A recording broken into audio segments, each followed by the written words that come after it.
어느 다정한 부부가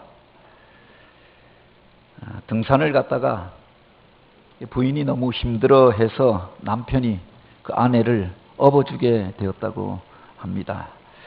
업혀서 가면서 그 아내가 미안하기도 하고 해서 애교 섞인 목소리로 그 남편에게 그렇게 이야기하는 겁니다. 자기야, 나 많이 무겁지? 그러니 남편이 대뜸 이렇게 이야기하는 겁니다. 당연히 무겁지. 머리는 돌이지. 얼굴은 철판이지. 간은 부었지. 많이 무겁지. 좋은 일 하고도 말로 상처를 확 주어버린 겁니다.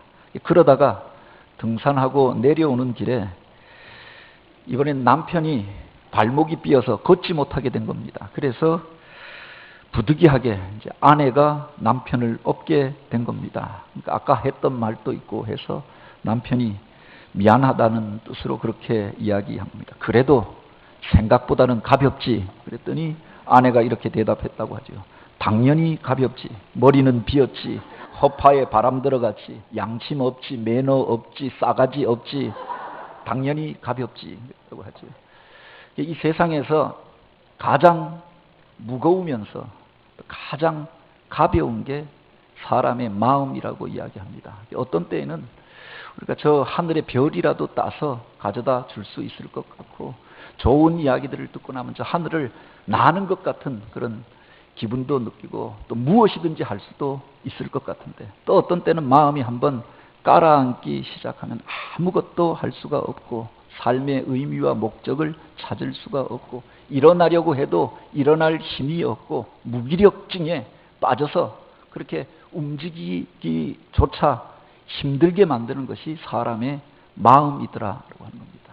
겉으로 보기에는 그렇게 그 사람의 마음을 움직이는 것이 우리가 쉽다고 생각되어지는데, 어떤 때에는 무엇이든지 다 받아줄 것 같은데, 어떤 때에는 그렇게 한치도 꼼짝달싹하지 않고 움직여지지 않고 변화가 되어지지 않는 것, 세상에 그 무엇보다 무겁고 힘든 게 사람의 마음이기도 하더라라고 하는 겁니다.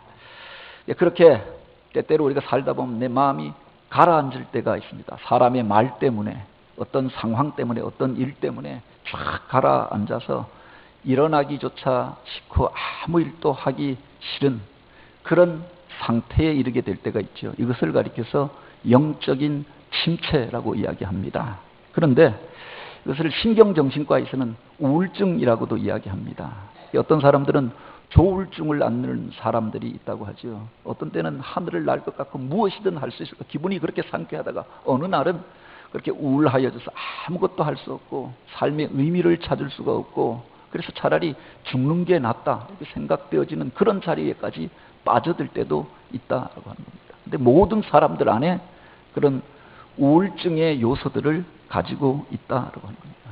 정신과 의사들은 이 우울증을 가리켜서 마음의 감기와 같아라고 했습니다. 이 감기라고 하는 것이 아무것도 아니잖아요. 그리고 누구나 걸릴 수가 있는 것 아닙니까? 계절이 바뀔 때, 내가 약하여져 있을 때 누구나 감기에 걸릴 수가 있습니다. 그런데 이것을 잘못 다루면은 그 감기 때문에 사람이 죽기도 하더라라고 하는 겁니다. 이 우울증이 우리들 가운데 찾아오고 우울한 감정이 우리를 사로잡을 때가 있습니다. 그런데 이것을 잘못 다스리면 우리 생명을 잃어버리는 자리에까지 이를 수도 있다라고 하는 거죠. 제가 과거에 사역하던, 부교육자로 사역하던 교회에 우리나라에서 최고 명문대를 나오고 최고의 직장을 다니면서 우리나라에서 가장 잘 나가던 광고 기획자 중에 한 분이었고, 나중에는 몸이 안 좋아서 그 아내가 같은 광고회사 다녔는데 그분이 회사를 맡아서 또 운영하면서 아내가 사업가가 되어지고, 이분은 집에서 이제 시를 쓰고 소설을 쓰면서 그렇게 사시던 분이었습니다. 부족한 게 하나도 없는 분이었죠. 돈도 많고 사업체도 가지고 있고, 그런데 자기가 사업하는 것도 아니고 아내가 사업하고 본인은 그냥 쓰고 싶은 여행하면서 글 쓰고 그렇게 사시는 분입니다. 아내도 이쁘고 재산도 많고 넓은 집에서 살고 좋은 차 끌고 자녀들은 공부 잘하고 부족한 것이 없는 것 같은데 우울증이 있었던 겁니다. 그래서 다른 사람들과 만나는 것들을 힘들어하고 완벽주의적인 기질이 있어서 회사에서도 아마 회사원들이 힘들어하니까 아내에게 맡기고 본인이 일에서 물러나는 게 좋다고 생각했던 것 같습니다. 같이 교회에서 교제하고 성경 공부하고 저랑은 아주 친하게 지내었는데 제가 강릉으로 내려간 이후에 그분이 우리 아이 수능 고사 끝나면 우리 가족들 한번 강릉에 놀러 가겠습니다. 그랬는데 12월쯤에 어느 날 인터넷 포털 기사에 이분 이야기가 오른 겁니다. 교통사고, 새벽에 교통사고로 사망. 이게 유명한 분이니까 일면에 가장 크게 그 기사가 났던 겁니다. 그래서 이게 무슨 일인가 알아보니 밖으로는 교통사고로 죽었다라고 하는데 사실은 가족들이 이제 딸이 수능 고사가 끝나고 그래서 그 아내와 아내 되는 집사님과 딸이 해외 여행을 갔는데 혼자 집에 있다가 우울증이 심하여져서 집이 뭐 십몇 층 되어졌던 것 같은데 그곳에서 뛰어내렸던 겁니다. 그래서 부족한 것이 없는 분인데 우울증이 심하여져서 자기 생명을 끊는 선택을 하였던 거지요. 이따금씩 우리가 세상의 뉴스를 통해서 그런 기사들, 그런 소식들을 듣게 될 때가 있잖아요. 겉으로 보기에 아무 부족한 것이 없는 것 같은데 모든 것을 다 잃은 것 같은데 그 인기 많던 연예인이 어느 날 그렇게 자기 생명을 끊어버린 겁니다. 세상의 가장 높은 자리에까지 올라가고 사람들 가운데서 그를 지지하는 사람들이 그렇게 많은데 어느 날 이런저런 일들로 인하여서 사람들에게 공격받다가 자기 생명을 끊어버린 그런 정치인들도 있지요. 보면은 너무 안타까운 것 아닙니까? 그게 죽을 일인가? 그런데 오늘 우리가 어떤 일들 가운데 어떤 말들 가운데 그렇게 몰려가게 되다 보면은 그 우울한 기분이 그를 사로잡아서 생명을 끊는 선택을 하게 되기도 한다라고 합니다. 이게 먼 나라 이야기가 아니라 오늘 우리들 속에 이런 우울증의 인자들이 누구나 다 있고 영적인 침체의 상황들을 누구나 다 가지고 있었던 것 아닙니까? 한국 청소년 개발론이라고 하는 곳에서 중고등학생들 600명에게 그 설문조사를 한 게 있다고 합니다. 그 중에 50%의 아이들이 나는 가끔 자살하고픈 충동을 느낀다. 50%의 아이들이 그런 느낌을 가졌던 적이 있다. 그렇게 고백을 했다라고 하는 겁니다. 자살예방협회라고 하는 곳의 통계에 의하면은 이 세상을 사는 사람들이 한평생 살면서 35%의 사람들이 바로 자살을 생각해 본 적이 있다. 이렇게 대답을 하지요. 설문 통계만이 아니라 실제로 세계에서 1년에 100만 명의 사람들이 스스로의 생명을 누가 죽여서 전쟁으로 인하여서 질병 때문에 죽는 게 아니라 자기 생명을 끊는 선택을 한다고 하고 OECD 국가 가운데 자살률이 가장 높은 국가가 1, 2위를 다투는 나라가 자살률이 가장 높은 나라는 우리나라다라고 이야기하죠. 어디보다 경쟁이 심하고 또 목표를 향하여서 우리가 달려오면서 그 속에서 많은 사람들이 우울증에 시달리고 있고 그 중에 어떤 사람들은 자기 생명을 끊는 선택들을 하고 있다. 1년에 15,000명에 이르는 사람들이 자기 생명을 끊는 선택을 한다라고 합니다. 하루에 대체 몇 명이 자기 생명을 끊는 선택을 하고 있느냐라고 하는 겁니다. 사람이 죽는 원인 가운데 암 그리고 심혈관계 질병 다음으로 많이 죽는 게 자살이라고 하고 그 자살의 많은 원인 가운데 대부분이 우울증으로 인한 자살이라고 이야기하지요.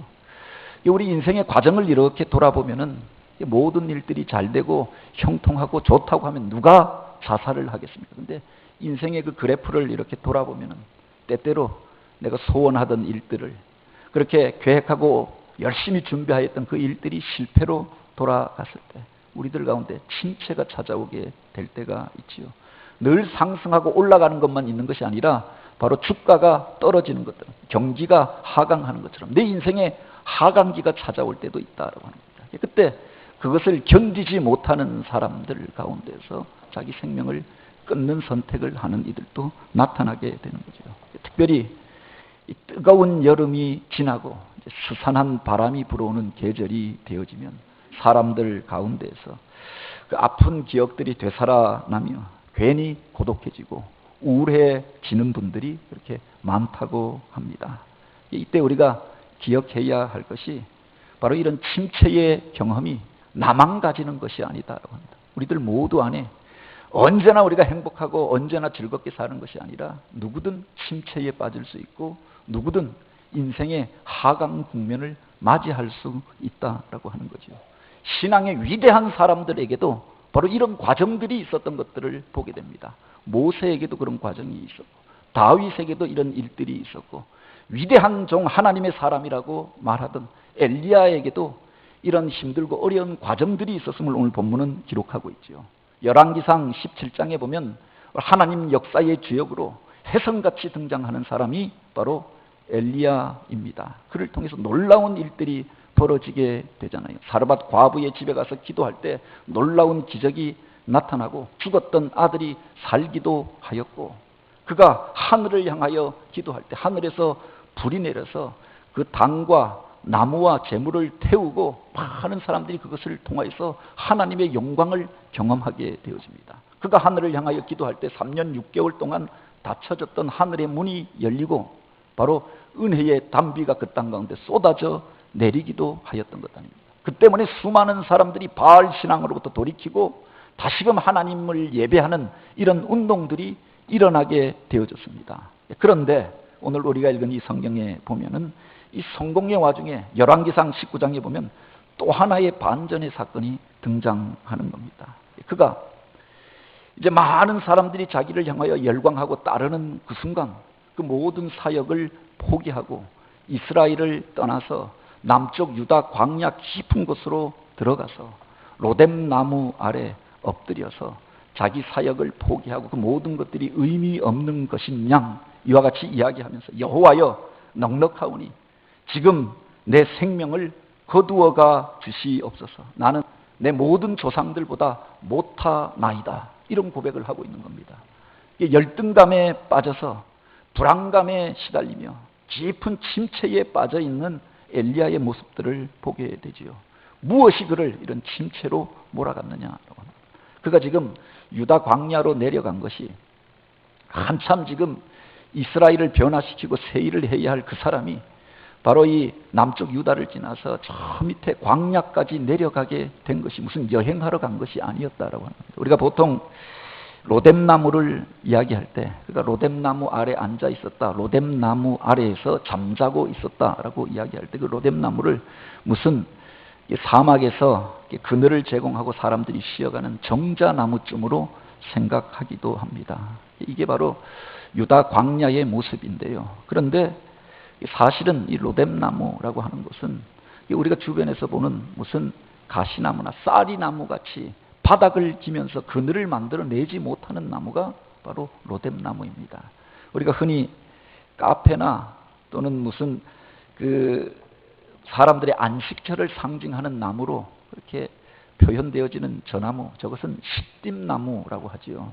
사막에서 보기도 쉽지 않고 이따금 수 있는, 그래서 여행하는 사람들이 그 그늘에 쉬어가는 그런 나무가 아니라 로뎀나무는 사막을 여행하다 보면 바닥에 쌀이나무처럼 이렇게 바닥을 기면서 그늘을 만들지 못하고 가시를 만들어내면서 그 안에 머물 수 없는 나무가 로뎀나무입니다. 그런데 지금 엘리야가 멀쩡히 북이스라엘에서 활동하면서 세상을 변화시키고 많은 민중들을 이끌고 새로운 일들을 행해야 할 이 사람이 지금 저 광야 한가운데로 나아가서 그 로뎀나무 밑에서 그래서 그곳에 그늘을 찾겠다고 얼굴을 드밀고 앉아서 바로 이런 이야기를 하고 있는 겁니다. 여호와여 넉넉하오니 이제 내 생명을 거두어가 주시옵소서. 지금까지 산 것만으로도 넉넉합니다. 내 삶의 의미를 찾을 수가 없고 더 이상 일할 의욕도 없사오니 내 생명을 거두어가 주십시오. 바로 이런 이야기를 하고 있었다라고 하는 겁니다. 아합 왕 앞에 나가서 통렬하게 그의 죄에 대하여서 말하던 사람, 바알과 아세라의 선지자 850명과 일대 850의 대결을 벌였던 사람, 능력의 종이요 불의 선지자라고 일컫던 그가 왜 이렇게 안타까운 모습으로 불안에 떨면서 청승맞게 그곳에 가서 그렇게 엎드려서 하나님 앞에 이런 하소연을 하게 되었는가라고 하는 겁니다.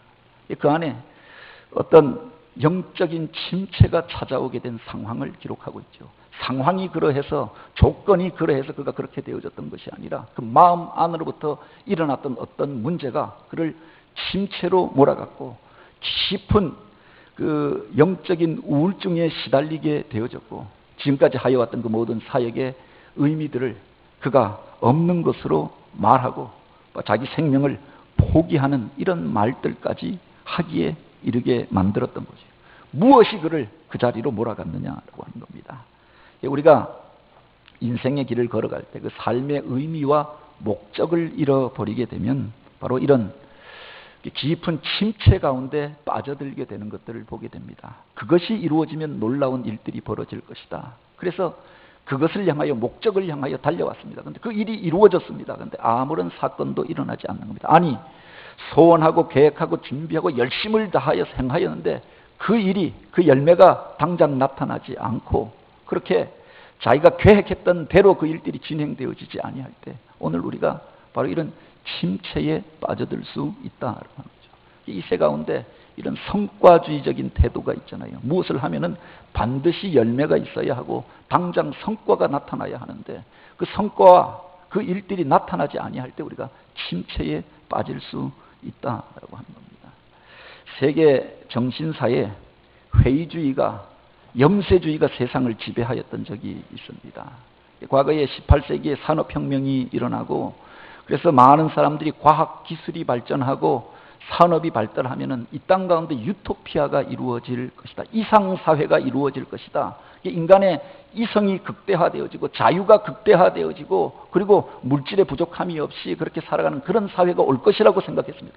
진보에 대한 그런 신념이 세상을 지배하던 시대가 있었습니다. 그런데 바로 인간이 만든 그 문명이, 인간이 만든 문명의 이기들이 세계대전을 만들어내는 것들을 경험합니다. 제1차 세계대전, 제2차 세계대전을 겪으면서 세계의 많은 지성들이, 사상가들이 이제 역사의 목적이라고 하는 것, 진보라고 하는 것, 새로운 세상의 열림에 대한 전망을 잃어버리고 포기하게 되어졌던 거죠. 그래서 실존주의라고 하는 사상이 철학계를 지배하고 또한 염세주의 사상이 세계의 문학계를 지배하게 되어졌던 겁니다. 역사의 목적은 없다. 역사가 진보하는 것만은 아니더라. 인간이 과학기술을 만들면 편리하게 될 것이라고 했는데 그 과학기술이 인간을 멸망시키는 전쟁을 만들어내고, 과거에는 한 사람 두 사람 죽이던 그런 전쟁이, 종족과 부족이 싸우던 전쟁이 이제는 세계대전을 일으켜서 수백만의 사람들, 수천만의 사람들이 죽고 죽이는 전쟁이 되어지고 폭탄 하나에 수십만 명이 죽고 양심의 가책도 느끼지 않으면서 그렇게 서로를 향하여 쟁투하는 시대를 만들어냈다. 진보가 아니라 우리가 파멸을 만들어냈던 게 아닌가. 그러면서 진보에 대한 소망을 잃어버린 시대, 그렇게 실존주의가 횡행하던 세상이 되어진 적이 있었지요. 그들은 인간을 가리켜서 피투성의 존재라고 이야기합니다. 인간의 목적, 인생의 의미 이런 건 없다. 그저 우리가 알 수 있는 건 이 땅에 던져져 있는 존재, 의미도 없이 목적도 없이 살기 위해 사는, 쟁투하는 인간들밖에 없다. 인간에 대해서 이렇게 적나라하게 이야기하는 사상가들이 일어나게 되어졌던 거죠. 오늘 우리가 세상을 살아갈 때 소원하던 그 일들이 이루어지지 아니하고 당장 열매가 맺혀지지 아니할 때 이런 침체에 빠지고 이런 회의주의에 빠질 수 있다라고 하는 겁니다. 지금 로뎀나무 아래에서 그렇게 깊은 침체 가운데 빠져서 사역을 포기하고 생명을 포기하고자 하였던 엘리야의 모습이 이러했다라고 하는 겁니다. 그 산에 불이 임하면 세상이 뒤집어질 것이다. 사람들이 변화될 것이다. 놀라운 변화의 사건이 일어날 것이라고 생각했습니다. 불이 내렸지만 그 어떤 변화도 나타나지 않는 것 같은 겁니다. 하늘에 닫혀졌던 문이 열리고 3년 6개월 동안 메말랐던 이 땅 가운데 은혜의 단비가 내려지면 세상이 변화되어지고 새로운 세상이 열릴 것이라고 생각했습니다. 그런데 하늘에서 비가 내렸지만 여전히 우상을 숭배하고 바알을 섬기고 바알의 괴수였던 이세벨이 권자에 앉아서 이제 자기를 죽여버리겠다, 음모를 꾸미고 있다는 이야기를 듣게 되어졌던 겁니다. 내가 무엇을 위하여 달려왔는가? 무엇을 위하여 목숨 걸고 싸웠는가? 그 인생의 의미와 목적을 잃어버린 채 이와 같이 상실감에 빠져서 좌절하고 있는 엘리야의 모습들을 보게 되죠. 어려서 아이들을 낳고 그 아이들을 키우는 게 내 사명이라고 생각했습니다. 그리고 좋은 학교 보내고 좋은 직장 보내는 것이 내 인생의 목적이라고 생각했습니다. 근데 그 아이들이 이제 커서 학교도 가고 그렇게 직장도 들어가고 결혼했습니다. 그 다음에 그런데 그 아이들이 그것을 감사함으로 여기는 것이 아니라 부모가 나에게 해준 게 무엇이냐라고 이야기할 때 부모가 허탈감에 빠지게 되는 것. 내 인생에 간섭하지 말라 이렇게 이야기할 때 마음속에서 상실감을 느끼게 되는 것 아닙니까? 그 사업만 되어지고 그 일만 되어지면 우리가 행복하게 살 것이라고 했는데 그 사업은 일어나서 이제 살만하게 되어졌는데 남편은 밖으로 돌고 아이들은 자기 일들로 분주하고 그래서 돌아놓고 보면 내가 무엇을 위하여 살았는가 이런 상실감에 빠지고 허탈감에 빠지게 될 때가 있는 것 아닙니까? 그때 우리가 기억해야 할 것이 하나님의 역사라고 하는 것 그리고 이 땅의 백성들의 변화라고 하는 것은 한순간에 이루어지는 것이 아니다라고 하는 겁니다. 나가서 복음을 전하였는데 그 사람을 위하여서 기도하고 그래서 그에게 복음을 전했다고 해서 그 사람이 그 순간에 무릎 꿇고 예수를 영접하는 게 아니다라고 하는 겁니다. 세상의 변화도 그러하고 한 사람의 인생의 변화도 그러하였던 거죠. 나 혼자만의 열심으로 세상이 바뀌어지는 것도 아니다라고 하는 겁니다. 이것을 아는 게 필요하지 않습니까? 내가 열심을 내면 바뀌어질 것이라고 생각했습니다. 내가 그 일들을 행하면 그가 바뀌어질 것이라고 생각했습니다. 그 일이 나타나지 아니할 때 그 이전에 그가 하였던 섬김과 수고가 의미 없는 것처럼 우리가 돌릴 수 있다라고 하는 거죠. 우리가 기억해야 할 것은 그 일을 이루시는 분은 하나님이시고 그것을 성사케 하시는 분도 하나님이신 줄 믿으시기 바랍니다. 하나님의 역사는 완료형이 아니라 언제나 현재 진행형이다라고 하는 겁니다. 그 사람을 조금씩 변화시키고 있고 그 사건을 통하여서 조금씩 그 마음의 문을 열고 있고 이 일들을 통하여서 이 세상을 조금씩 주님께서 당신의 뜻을 이루어가고 있고 변화시켜 가고 있는 줄 믿으시기 바랍니다. 그 하나님의 거대한 역사 가운데 우리가 살아가고 있는 거죠. 한 부분에서 하나님의 일들을 우리가 판단할 수 없다라고 합니다. 지금 엘리야가 좌절감에 빠지고 침체에 빠지게 된 것이 무엇이냐? 나 혼자서 내가 그 일을 하면 내가 그것을 이루겠다고 생각할 때 그런 교만함이 그를 침체로 몰아갔던 거죠. 그래서 그 모든 일들이 소용없는 것처럼 생각하고 사역을 포기하고 자기 생명도 포기하겠다. 이런 극단적인 자리로까지 내려가게 되었다라고 하는 겁니다. 또 한 가지 마음이 있었다고 하면 그 마음 속에 비교하는 의식이 있었던 거지요.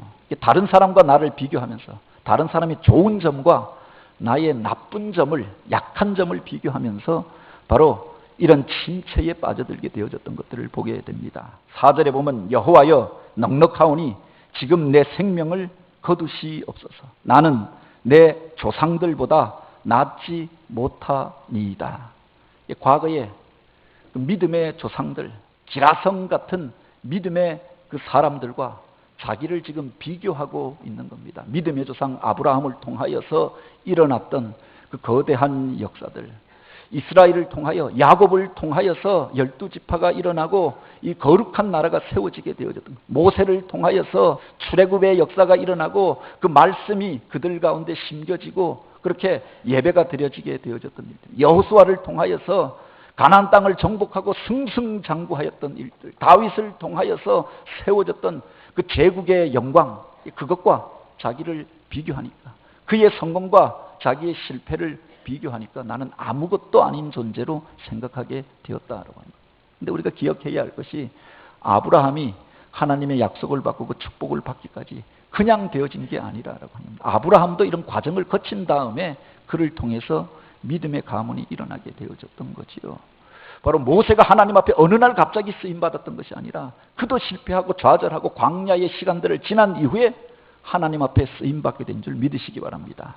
그런데 엘리야가 지금 비교하고 있는 것은 그 사람이 남겨놓은 놀라운 영광의 역사, 승리의 역사와 자기가 지금 겪고 있는 어려움의 상황들을 비교하면서 바로 열등감에 빠지게 되어지고 나는 아무것도 아닌 존재인 것처럼 생각하게 되었다라고 합니다. 이런 비교의식이 오늘 우리를 침체로 몰아갈 수 있다라고 합니다. 제 자신을 들여다볼 때도 그렇습니다. 사역을 하면서도 어떤 일들을 하면 목적지향적이고 그래서 저한테는 침체가 찾아오지 않을 것이라고 생각하였는데 주문진에서 목회하고 한 10년 하면서 그러니 하나님께서 어떤 때는 사역지를 옮기든지 상황을 바꾸어서라도 그 사람을 다시금 세우시는 것들을 경험하게 될 때가 있습니다. 그런데 교회가 잘 되어지고 성장하고 부흥할 때는 보람을 느끼면서 사역합니다. 그런데 마치 침체가 찾아온 것 같고 그래서 정지되어진 것 같고 오히려 어떤 때에는 그 일들을 해도 자기가 계획했던 열매가 맺혀지지 아니할 때는 마음속에 침체가 찾아오게 되는 거죠. 더하여 목회자들도 이렇게 같이 신학을 졸업한 동기들끼리 만나는 모임이 있고 무슨 목회자 세미나 같은 데 참석하게 되지요. 그래서 자기 사역에 대해서 나누고 또 간증을 나누고 또 이런저런 성공 사례들을 듣게 되어지는 겁니다. 그 사람은 잘 되는데 그 사람은 인정받고 승승장구하는데 그래서 교단적으로 귀히 쓰임받고 큰 교회에서 사역하는데 시골에서 나는 그냥 버려진 것 같고 나는 아무것도 아닌 것 같고 나는 안 되는 것 같고 비교하다 보면 사람이 침체에 빠지게 되는 것 아닙니까? 많은 사람들이 그래서 바로 우리가 하였던 그 소중한 것도 소중함을 깨닫지 못하게 되어진다라고 하는 겁니다. 이른바 엄친아라고 하는 말이 있습니다. 엄마, 친구, 아들을 가리키는 말이 아닙니다. 엄마, 친구, 아들들은 왜 그렇게 공부도 잘하고 잘생기고 착한지 엄마가 무슨 계모임만 갔다 오고 교회만 갔다 오면은 그 아이와 자기를 비교하는 겁니다. 본 적은 없는데 가장 싫은 존재가 엄친아잖아요. 엄마, 친구, 아들. 걔는 그렇게 착하다고 하는데 걔는 그렇게 좋은 학교 다닌다고 하는데 와서 비교하면은 그 아들이 그 말로 인하여서 상처를 받게 되고 그래서 목적의식이 생겨서 공부를 더 잘하는 게 아니라 깊은 침체를 경험하는 겁니다.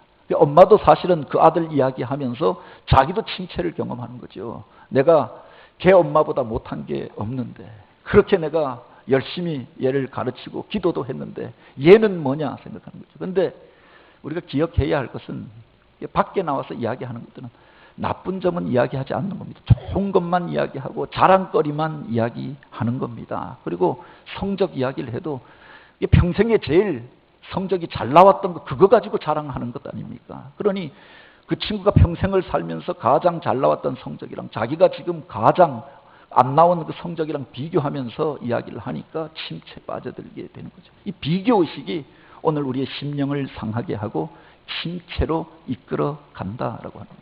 하나님께서 우리를 지으실 때는 각자 고유한 형상을 가지고 만드셨던 것 아닙니다.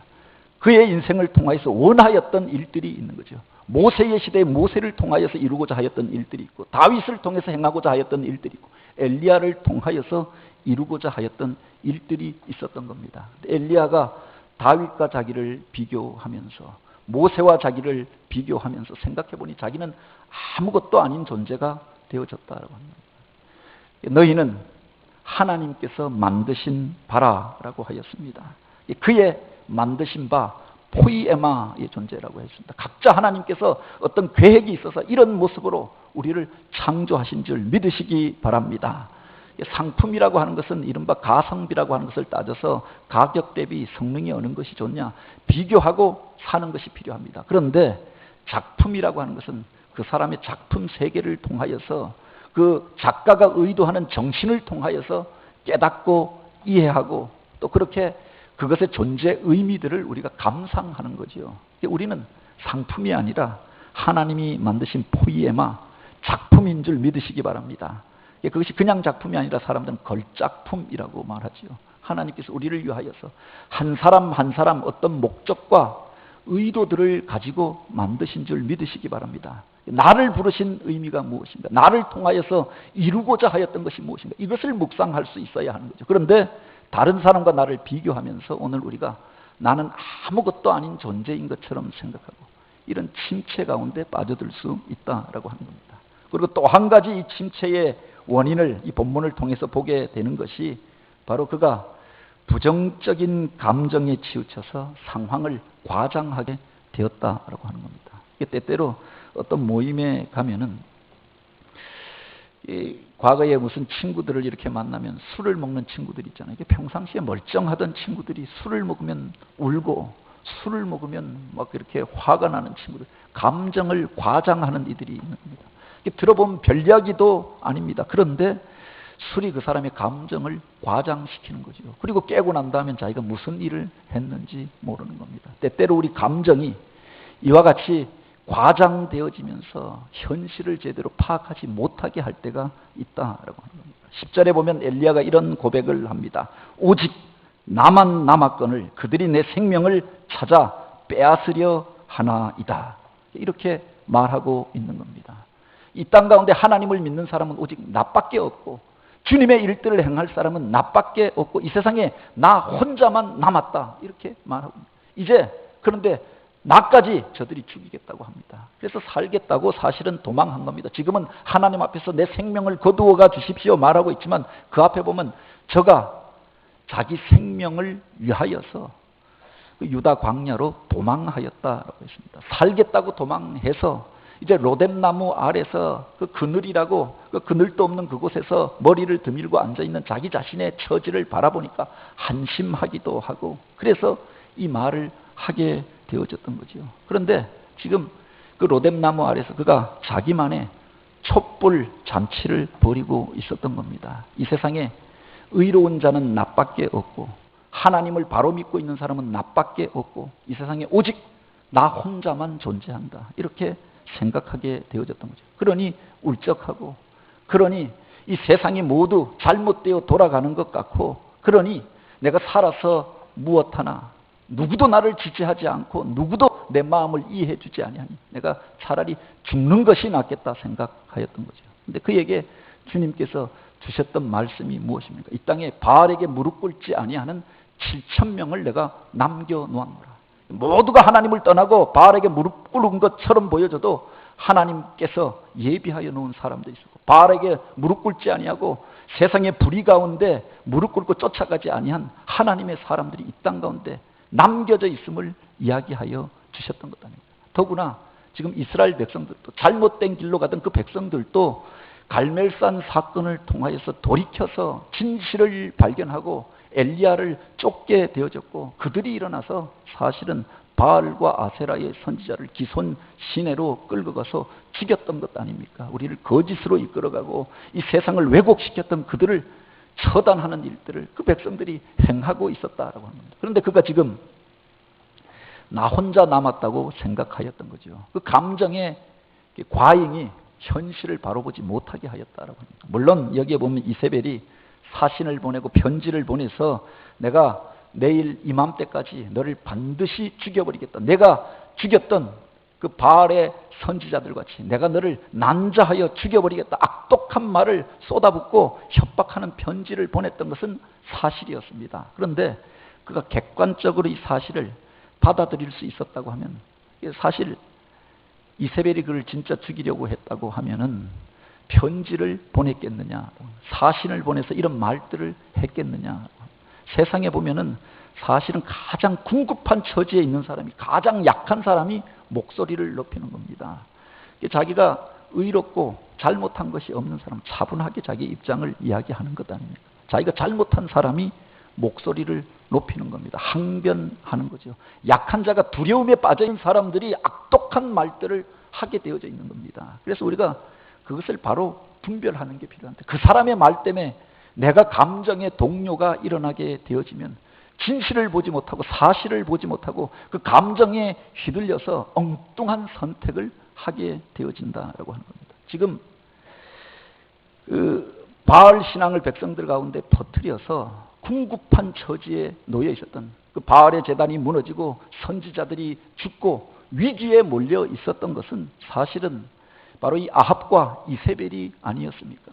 더구나 북이스라엘은 예언자의 전승, 민중의 전승이 더 강한 나라였습니다. 남유다는 다윗 왕조의 전승이 이어지면서 다윗의 자손들이 계속해서 왕이 되어졌습니다. 그런데 북이스라엘은 9번에 걸쳐서 권력이 바뀌어지게 됩니다. 7번에 걸쳐서 피 흘리는 정변을 통해서 쿠데타를 통해서 바로 새로운 왕조가 세워졌습니다. 아합의 아버지 오므리도 그렇게 군대 장관이었다가 피 흘리는 쿠데타를 통해서 왕이 된 사람, 정통성이 없었던 사람이었습니다. 근데 백성들이 지금 일어나고 있었고 예언자 엘리야를 중심으로 해서 사람들이 각성하고 있었던 거죠. 정작 위기 가운데 있었던 것은 아합이었고 이세벨이었는데 그의 말을 듣고 이제 엘리야가 부정적인 감정에 사로잡혀서 내가 죽게 되어졌다 생각하고는 도망하게 되어졌던 거지요. 그 백성들이 얼마나 망연자실했겠느냐라고 합니다. 우리가 세상을 살 때 모든 일들이 다 이루어지고 모든 사람이 다 찬성하는 게 아닙니다. 그 중에 어디에나 가나 반대하는 사람들이 있지요. 또 그 중에서 상처를 주는 말을 하는 사람들도 있더라. 그것을 우리가 전체로 생각하면 사역을 할 수가 없고 선한 일들을 행할 수가 없는 거죠. 선한 일들을 행했는데 그 중에서 받고도 감사기는커녕 오히려 더 악한 말들을 하는 걸 좀 내가 이 모든 것이 의미가 없다고 생각할 수 있습니다. 그가 전부가 아님을 기억하시기 바랍니다. 감정이 사실이 아니다라고 합니다. 감정에 사로잡히게 되어지면 그 중에서도 특별히 부정적인 감정에 사로잡히게 되어지면 우리가 진실을 보지 못하고 사실을 보지 못하게 되어지는 거죠. 세상이 위기다라고 이야기를 합니다. 그런 것들만 자꾸 몰두해서 보게 되면 당장이라도 지구가 망할 것 같고 우리나라가 망할 것 같고 짐 싸들고 이 나라를 떠나야 할 것 같은 겁니다. 그래서 시한부 종말론에 또는 무슨 이단 사이비 사상에 빠지게 되어지고 자기가 그 위기를 또 증폭시키는 자가 되어져 버리고 마는 거지요. 이제 금방이라도 멸망이 올 것 같고 이 세상은 온통 물어뜯는 그 아기들밖에 없는 것 같고 악한들밖에 없는 것처럼 생각이 되어지는 거죠. 근데 차분히 돌아서서 생각해 보면 여전히 이 땅 가운데 하나님을 의뢰하고 믿음으로 사는 이들이 있고 하나님께서 그들을 통해서 당신의 새 일들을 이루어 가시고 있고 그 역사는 여전히 그럼에도 불구하고 진보하고 있음을 우리가 볼 수 있게 되어지는 겁니다. 오늘 우리가 감정에 사로잡히게 되어지면 진실을 보지 못하게 되는 거죠. 그 문제를 치유하고 고칠 수도 없다라고 하는 겁니다. 진리 안에 거할 때 우리가 참된 자유를 누리게 되는 거죠. 진리를 알지니 진리가 너희를 자유케 하리라. 그 병을 고치고 문제를 해결하기 위해서 정확하게 문제를 진단해야 하는 것 아닙니까? 어떤 분은 그런 이야기를 합니다. 교회에 와서 내가 암에 걸린 것 같아. 그래서 더 이상 먹을 수도 없고 두려움에 사로잡혀 있습니다. 변을 보는데 피가 나오고 요새 힘도 없고 나중에 일단 병원에 가서 진단을 받아 보시죠. 나중에 진단 받아 보면은 이게 무슨 대장암이나 무슨 암이라서 피가 나온 게 아니라 치질이라서 피가 나온 겁니다. 근데 내가 암인가 보다 생각하니까 이제 내가 죽게 되었다고 생각하니까 먹는 것도 의미가 없고 모든 것이 세상의 의미들을 찾을 수가 없는 거죠. 감정이 더 깊은 병을 만들어낼 수도 있다고 하는 겁니다. 오늘 우리가 바로 이와 같은 위험의 자리 가운데 위기의 자리 가운데 한 발 물러서서 진실을 바라보는 게 필요하지 않습니까? 오늘 우리들 가운데 엘리야와 같이 그런 침체에 빠져 있는 분들은 없습니까? 열심히 주님의 일들을 행하다가 그 모든 것들이 의미 없는 것처럼 생각되어져서 상실되어진 마음 가운데 거하는 이들은 없습니다.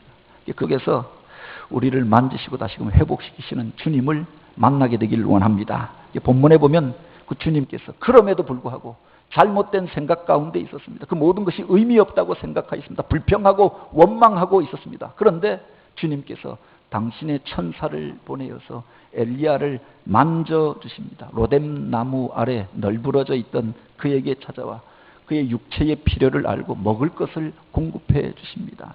일어나 먹으라. 내가 이 일을 이기지 못할까 하노라. 내가 이 길을 다 가지 못할까 하노라. 아직 가야 할 길이 많고 해야 할 일들이 많은 사람이 아닙니다.